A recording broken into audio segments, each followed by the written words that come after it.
Hi, my name is Manasi Kumar. I'm an associate professor at Jindal Global Law School, and I'm here today to speak to you about my elective commercial contract drafting, which I am offering this upcoming semester A in the academic year 2018-19.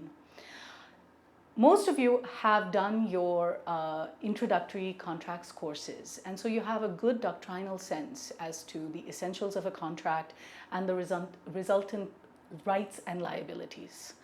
However, to put that knowledge into practice, to understand how to create a contract from the outset, where the goal is not just to dissect what are the parties' rights and liabilities and the remedies that are going to flow from that, but to actually create a contract to avoid a dispute or to otherwise fashion the rights that you would like for your client.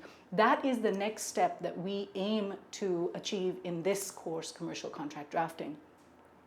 This is a very practical course and is going to be, that is going to be reflected in the classroom pedagogy as well, where we have multiple workshop sessions where all of you will be drafting. In your second class itself, I'm going to be giving you a contract to start drafting, and we're going to have conversations about how you have made your drafting choices and why.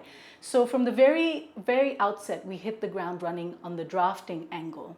To give you a little more understanding and insight into the course itself, I would request you to read the course description, also look at the course outline. But to give you an overview, essentially this class is split up into about 4 main modules. The first one is going to be introducing you to the general structure of a commercial agreement and exploring the various building blocks of that agreement and how to draft them.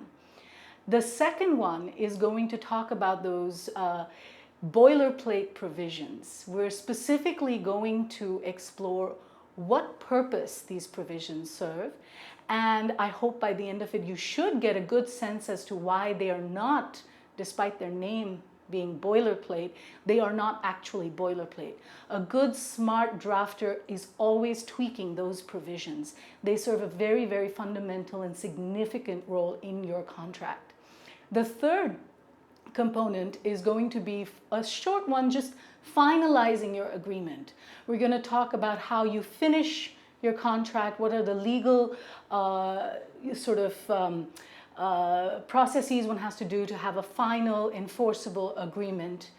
And finally, I am going to lead you through some international conventions and some of the UK and US jurisprudence on specific doctrines which really plague commercial drafters and have continued to for a while. And we're going to explore on an international level, as well as from the Indian perspective, contract interpretation. Because any contract that you draft starts off from understanding how contracts function. And we're going to sort of laser in a bit more on certain concepts that you may not exactly have been introduced to in great detail in your foundational contracts courses, but that you will need to have a very good understanding of when you get out into the practice. And in that respect, we're also, as I mentioned, going to look at it from different jurisprudence, different jurisdictions' angles, and how different jurisdictions try to grapple with these doctrines. So it's a very interesting course. I look forward to having you this upcoming semester, and thank you very much for considering commercial contract drafting.